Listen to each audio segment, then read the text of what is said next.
I'm well-meaning, and I'm an elderly man, and I know what the hell I'm doing. I've been president. I put this country back on its feet. I don't need his recommendation. My memory is not good. My memory is fine. My memory, take a look at what I've done since I've become president. None of you thought I could pass any of the things I got passed. How'd that happen? You know, I guess I just forgot what was going on. For months when you were asked about your age, you would respond with the words, "Watch me." Many American people have been watching, and they have expressed concerns about your age. That is your judgment. That is your judgment. That is not the judgment of the press. They express concerns about your mental acuity. They say that you are too old. Mr. President, in December, you told me that you believe there are many other Democrats who could defeat Donald Trump. So why does it have to be you now? What is your answer to that question? Because I'm the most qualified person in this country to be president of the United States and finish the job I started. For more on this, Joe Siracusa joins me live now from Perth in Australia. He is the Dean of Global Futures in the Faculty of Humanities at Curtin University. Thank you so much for being with us on the program. I really want to hear what you have to say about that exchange there and how the Justice Department justified Biden's position on those classified documents and his response. Should the Democrats be worried? Good afternoon. Well, look, growing old in public in America is not for the faint-hearted. President Biden has measurably grown older in office, and what your audience may not realize, the president who's 82 is 6 years older than the average life expectancy of a president, and the average life expectancy of a United States citizen today is 79.1 years old. I mean, in many ways, it's sort of a miracle. It keeps going. Now, look, the office wears people out. It's given a lot of people white hair. President Biden is my 14th president.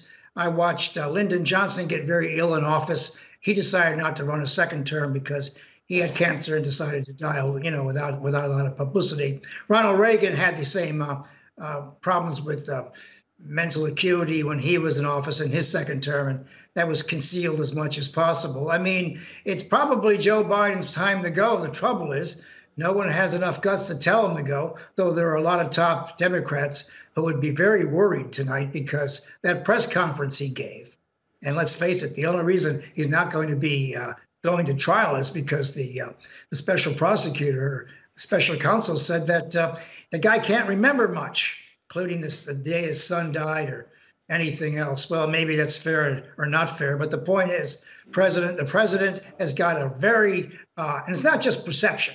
You know, people know he's older, that he's lost his touch. And keep in mind that Putin, who's 70 years old, President Xi, who's 70 years old, and the rest of the world leaders, including the Ayatollah, they're all waiting for him to go away. I mean, the reason that Netanyahu doesn't care what he says is because he knows he's going to be gone one way or the other. Now, the big question tonight is, is Kamala Harris ready to step in, or will the Democratic Party go further afield and replace the president altogether? Right.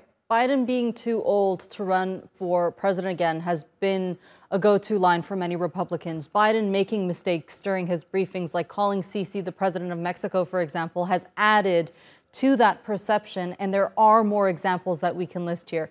Just how bad is this for what the commander-in-chief should look like and sound like? Well, it's a very, very bad look. Today I listened to Putin for a couple hours, and he didn't miss a beat. He had his finger on all the facts, and whether you believe him or not, the guy has great mental skills at 70 years old. President Biden can't compete with that. I mean, maybe there's a reason why Biden hasn't called Russians in 2 years. I mean, he just doesn't want to have a conversation with them. Look, he can't handle it. And we got this famous image in the United States. We need a man or woman in the White House who can answer the phone at 3 a.m. in the morning about whether to begin a nuclear exchange. Now, if anyone in their right mind thinks that Biden could roll out of bed at 3 o'clock in the morning and give a clear order when they're way ahead of me, I mean, I doubt that very, very much. So, I think there's going to be a big concern here. But look, he's had a great run.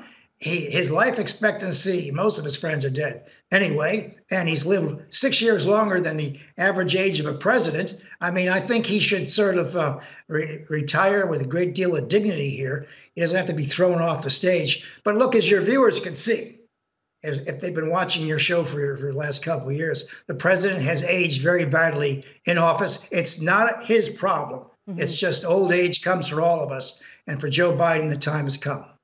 How unprecedented is this, and will it affect his run for a second term?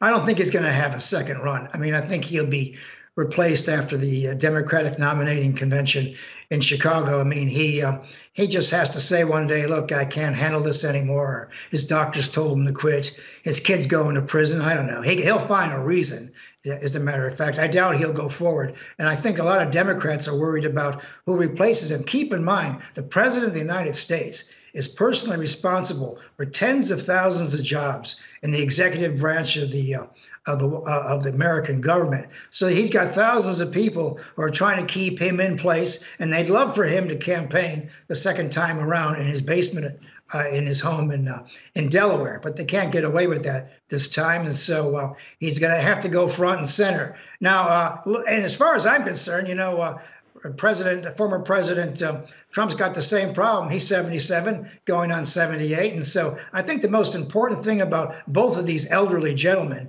is who they pick as vice presidential candidates the next time around, because, I think we're going to be looking at them for a long time. Indeed. Joe Siracusa, it's always a pleasure speaking to you. Thank you for joining us. Thank you.